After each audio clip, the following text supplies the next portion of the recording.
जय हिंद। नमस्कार दोस्तों, स्वागत है आप सभी का आपके अपने YouTube channel study CBL classes में। दोस्तों, आज का जो हमारा टॉपिक होगा वो रसायन विज्ञान परीक्षा के दृष्टिकोण से अत्यंत महत्वपूर्ण टॉपिक होगा, जिसमें आपको साधारण नमक, कास्टिक सोडा, ब्लीचिंग पाउडर और जो है प्लास्टर ऑफ पेरिस जैसे अनेक यौगिकों को बनाने की रासायनिक विधियों के बारे में बताया जाएगा। यह टॉपिक परीक्षा के दृष्टिकोण से एक अत्यंत महत्वपूर्ण टॉपिक है, जो लगभग हर वर्ष परीक्षा में 100% पूछा जाता है। क्लास 10वीं और क्लास 12वीं दोनों क्लासों के विद्यार्थियों के लिए ये महत्वपूर्ण टॉपिक है। तो वीडियो को पूरा देखिएगा, स्किप मत करिएगा, और अगर वीडियो पसंद आती है और चैनल पर नए हैं तो चैनल को सब्सक्राइब कर लीजिएगा, बेल आइकन को ऑन कर लीजिएगा और वीडियो को ज़्यादा से ज़्यादा शेयर करिएगा, लाइक करिएगा। चलिए शुरू करते हैं। हमारा पहला टॉपिक होगा साधारण नमक। साधारण नमक रासायनिक नाम होता है इसका सोडियम क्लोराइड। साधारण नमक का रासायनिक नाम है सोडियम क्लोराइड। इसका अणुसूत्र है NaCl। अणुसूत्र है NaCl। यहाँ से मैं आपको अणुभार भी बता दूँ इसका, क्योंकि सोडियम का होता है परमाणु भार। सोडियम का परमाणु भार 23 होता है और Cl का जो होता है वो 35.5 होता है। तो सबको अगर आप जोड़ देंगे 35.5 और आप ये जोड़ देंगे तो आपका हो जाएगा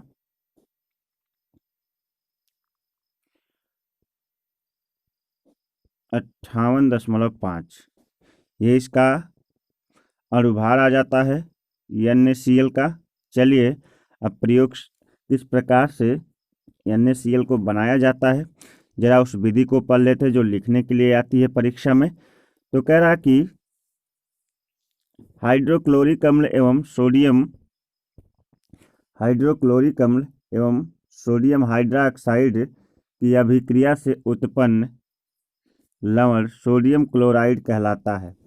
हाइड्रोक्लोरिक अम्ल एवं सोडियम हाइड्रोक्साइड, आपने ले लिया HCl, आपने ले लिया NaOH। दोनों को लेकर के जब आप उसकी रासायनिक अभिक्रिया, इसका नाम है कास्टिक सोडा या आप इसे सोडियम हाइड्रोक्साइड भी बोलते हैं।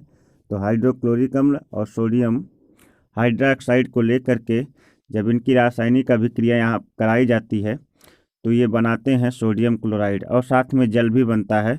तो इस क्रिया को, ये अम्ल और क्षार है, तो अम्ल और क्षार की रासायनिक अभिक्रिया को हम उदासीनीकरण क्रिया भी कहते हैं। क्या कहते हैं? उदासीनीकरण क्रिया, क्योंकि इसमें हाइड्रोक्लोरिक अम्ल है और सोडियम हाइड्रोक्साइड एक प्रकार का क्षार है। तो अम्ल और क्षार आपस में मिल रहे हैं, तो यहाँ से बन जा रहा है NaCl। और NaCl क्या है? NaCl एक प्रकार का लवण है, ठीक है ना।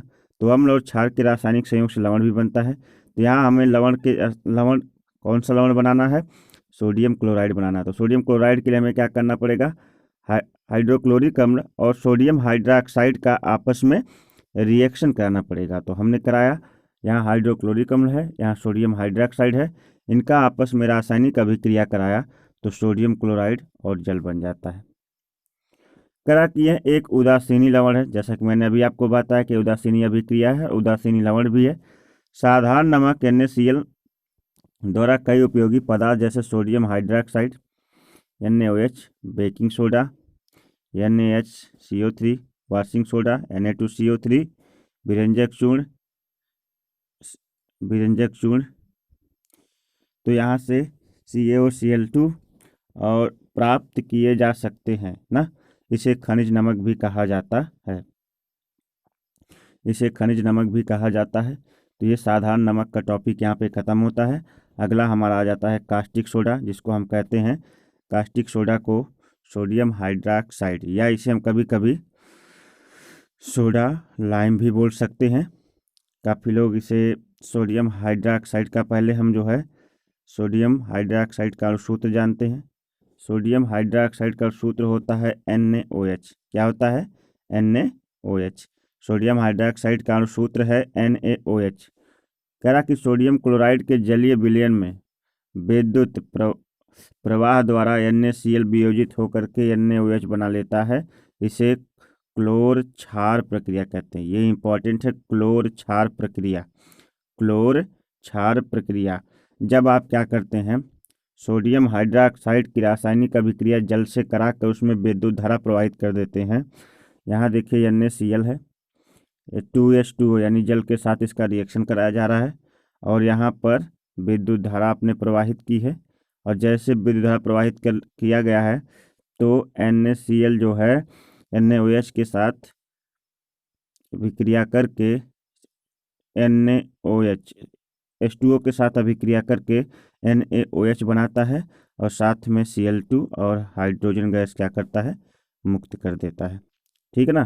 तो यहाँ से sodium hydroxide NaOH sodium chloride और जल के जलीय विलयन में जब आप विद्युत धारा जल के विलयन में जब आप क्या करते हैं, जलीय विलयन मतलब जल रहेगा, जलीय विलयन में जब आप क्या करते हैं, विद्युत धारा प्रवाहित करते हैं तो वह बनाता है कास्टिक सोडा और साथ में क्लोरीन गैस और साथ में हाइड्रोजन गैस। अब यहाँ पे आ गया विरंजक चूर्ण। नंबर 3 हमारा टॉपिक जो विरंजक चूर्ण है। विरंजक चूर्ण जिसे हम ब्लीचिंग पाउडर भी कहते हैं। क्या कहते हैं? Bleaching powder. तो चलिए समझते हैं। विरंजक चूर्ण ब्लीचिंग पाउडर, रासायनिक नाम कैल्शियम क्लोरोहाइपोक्लोराइट अथवा क्लोराइड या ऑफ लाइम कहते हैं इसको, अथवा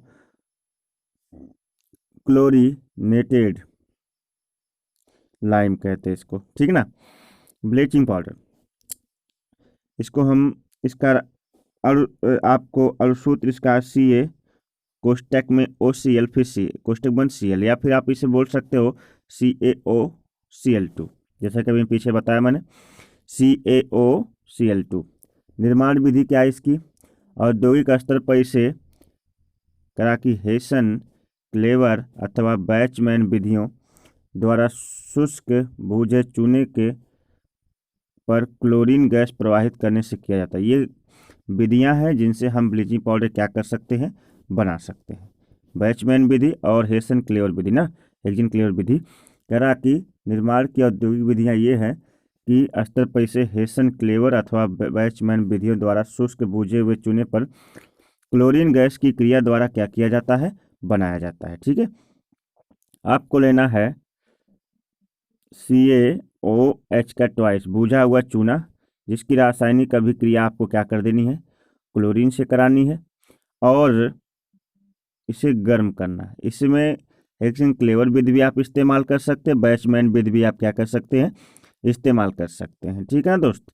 तो कह रहा कि आपको शुष्क बूझा चूना लेना है और कैल्शियम हाइड्रोक्साइड, जिसे आप कहते हो कैल्शियम हाइड्रोक्साइड, शुष्क बूझा हुआ चूना, क्लोरीन गैस उस पर प्रवाहित करते हैं और गर्म करते हैं, जिससे विरंजक चूर्ण प्राप्त होती है और साथ ही साथ क्या प्राप्त होता है, जल। यहाँ पे विरंजक चूर्ण बन गया, साथ ही साथ जल भी निकला। यहाँ पे विरंजक चूर्ण के उपयोग भी हमें बता रहा है। कह रहा कि इसका उपयोग हम क्या कहाँ कहाँ करते हैं विरंजक चूर्ण का? इसका उपयोग सूती तथा निनेन वस्त्रों तथा लकड़ी की लुगदी के विरंजन में किया जाता है। पेयजल के शोधन में, जो जीवाणुनाशक है के रूप में, क्लोरोफॉर्म के निर्माण में, यौगिकों के ऑक्सीकरण में, चीनी को सफ़ेद करने हेतु आदि में इसका उपयोग क्या किया जाता है, किया जाता है। ठीक है। तो समझ गए होंगे इसका उपयोग कहाँ पर होता है। विरंजक चूर्ण का मिश्रण, विरंजक चूर्ण मिश्रण है, इसका अणुसूत्र या अणुभार नहीं होता है, क्योंकि यह एक मिश्रण है CaOCl2, इसलिए इसका कोई अणुसूत्र या अणुभार नहीं होता। ठीक है। खाने का सोडा देखते हैं। खाने का सोडा, जिसे हम कहते हैं बेकिंग सोडा। खाने का सोडा या बेकिंग सोडा, इसका रासायनिक नाम है सोडियम हाइड्रोजन कार्बोनेट, क्योंकि यहाँ सोडियम है, उसके बाद हाइड्रोजन, यहाँ कार्बोनेट है CO3। तो सोडियम हाइड्रोजन कार्बोनेट है ना, सोडियम हाइड्रोजन कार्बोनेट या सोडियम बाई कार्बोनेट इसे कहते हैं। इसका अणुभार होता है 84। कैसे निकाला जाएगा अणुभार, जरा इसको भी जान लेते हैं। 84 कैसे आएगा, NaH और CO3, ये होता है इसका सूत्र, अणुसूत्र। अब हम इसे निकालेंगे कैसे। Na का मैंने बताया था 23 होता है और H का 1 होता है, कार्बन का 12 परमाणु भार होता है, ऑक्सीजन का 16 होता है और गुणे हम कर देंगे 3। 16 दूनी के 32, 16 3 48, 48 और 12 60 हो जाता है। 48 और 12 60 हो जाता है। 61 और 61 में 23 जोड़ देंगे, 61 में 23 जोड़ देंगे तो आपका आ जाएगा 84। कितना आ जाएगा 84, 84। और यहाँ पे वही दिया हुआ है, ध्यान दीजिएगा। इसका अणुभार कितना होता है 84। निर्माण की विधि जान लेते हैं, किस प्रकार से जो है खाने का सोडा का निर्माण किया जाता है। निर्माण विधि में करा कि प्रयोगशाला में से सोडियम कार्बोनेट के ठंडे जलीय विलयन में कार्बन डाइऑक्साइड गैस प्रवाहित करके बनाया जाता है। कह रहा कि प्रयोगशाला में से सोडियम कार्बोनेट के ठंडे जलीय विलयन, सोडियम कार्बोनेट के ठंडे जलीय विलयन में कार्बन डाइऑक्साइड गैस जो है क्या करके प्रवाहित करके बनाया जाता है। जैसे देखिए यहाँ पे सोडियम कार्बोनेट का ठंडा जलीय विलयन लिया हमने, Na2CO3, सोडियम कार्बोनेट है ना, सोडियम कार्बोनेट जिसे हम कहते हैं धावन सोडा, Na2CO3, और इसमें हमने इसका जलीय विलयन है तो जल जरूर ले लिया हमने, और फिर उसमें Na2CO3 के जो है ठंडे जलीय विलयन में हमने क्या कर दिया, कार्बन डाइऑक्साइड गैस प्रवाहित कर दी। और जब इस पर कार्बन डाइऑक्साइड गैस प्रवाहित की तो इसने बनाया NaHCO3 है ना, 2NaHCO3 या इसका NaHCO3, यह है बेकिंग सोडा या खाने के सोडे का निर्माण हो जाता है। ठीक है, इसका उपयोग जान लेते हैं। उपयोग क्या है देखिएगा ध्यान से। उपयोग है, इसे baking powder, baking soda, potassium hydrogen tartrate का मिश्रण भी कहा जाता है। झाग युक्त पेय पदार्थों अमाशय की अम्लता को दूर करने वाली औषधि के रूप में प्रयुक्त किया जाता है। और कह रहा कि चर्म रोग के निदान में कच्चे दूध को फटने से बचाने के लिए तथा उनका समय बढ़ाने के लिए तथा आग बुझाने के वाले यंत्रों में इसका प्रयोग किया जाता है बेकिंग सोडा का। ठीक है ना, तो कहाँ कहाँ किया जाता है, अमाशय की अम्लता को दूर करने के औषधि बनाने में और चर्म रोग के औषधि बनाने में, और साथ ही साथ करा कि कच्चे दूध को फटने में के समय को बढ़ाने के लिए और समय और आग को बुझाने वाले यंत्रों में इसका प्रयोग किया जाता है। और एक और है कि जो गर्भ निरोधक गोलियां होती हैं वो भी इससे बनाई जाती हैं। ठीक है ना, और तो खाने का सोडा कहा जाता है, तो आप भोज्य पदार्थों में तो इस्तेमाल किया ही जाता है। आगे बढ़ते हैं। धावन सोडा, धावन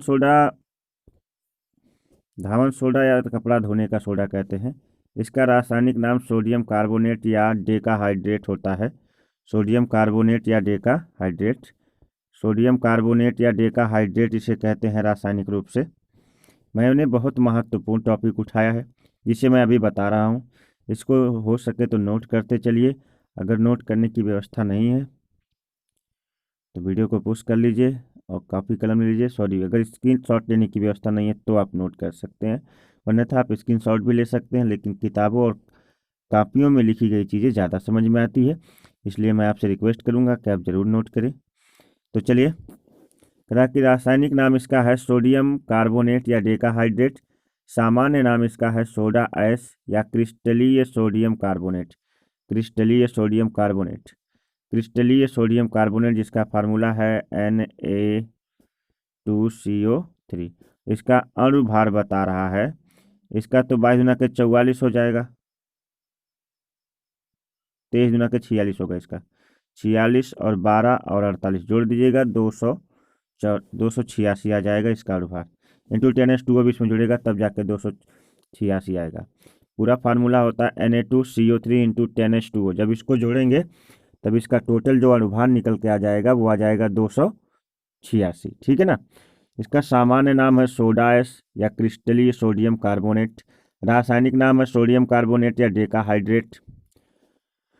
निर्माण कैसे किया जाता है धावन सोडा का? धावन सोडा बेकिंग सोडा को गर्म करके पुनः जलीय क्रिस्टलीकरण द्वारा बनाया जाता है। बेकिंग सोडा यानी खाने के सोडे को गर्म करके उसका जलीय क्रिस्टलीकरण कर देंगे तो क्या हो जाएगा? धावन सोडा प्राप्त हो जाएगा ना। जैसे सोडियम कार्बोनेट है, जल में घोल दिया गया, सोडियम कार्बोनेट जल में घोला गया तो सोडियम कार्बोनेट डेकाहाइड्रेट बन गया। डेकाहाइड्रेट मतलब 10 तो जल के अणु है तो इसको हम डेका कहेंगे। क्या कहेंगे? 10 माने डेका होता है, डेकाहाइड्रेट। उपयोग है, क्या उपयोग है? इसे कपड़े धोने के सोडे के रूप में, जल की कठोरता को दूर करने के रूप में, कांच, कागज, प्लास्टिक, सोडा, डिटर्जेंट पाउडर आदि बनाने में, प्रयोगशाला में अभिकर्मक के रूप में, आँखों की दवाई बनाने में, जीवाणुनाशक, रोगाणुनाशक के रूप में इसका प्रयोग किया जाता है। जीवाणुनाशक तथा रोगाणुनाशक के रूप में इसका प्रयोग क्या किया जाता है? किया जाता है। इसे हम कपड़े धोने का सोडा कहते हैं या धावन सोडा कहते हैं। ठीक है, अब आगे हमारे पास टॉपिक है प्लास्टर ऑफ पेरिस। इसको आप POP बोलते हो। क्या बोलते हो? POP, plaster of Paris. कह कि प्लास्टर ऑफ पेरिस जान लेते हैं। रासायनिक नाम है कैल्शियम सल्फेट। Calcium sulphate. सामान्य नाम है प्लास्टर ऑफ पेरिस। अणुसूत्र इसका CaSO4 × 12H2O। अणुभार है 136.134। 136.134। निर्माण विधि, जब कैल्शियम सल्फेट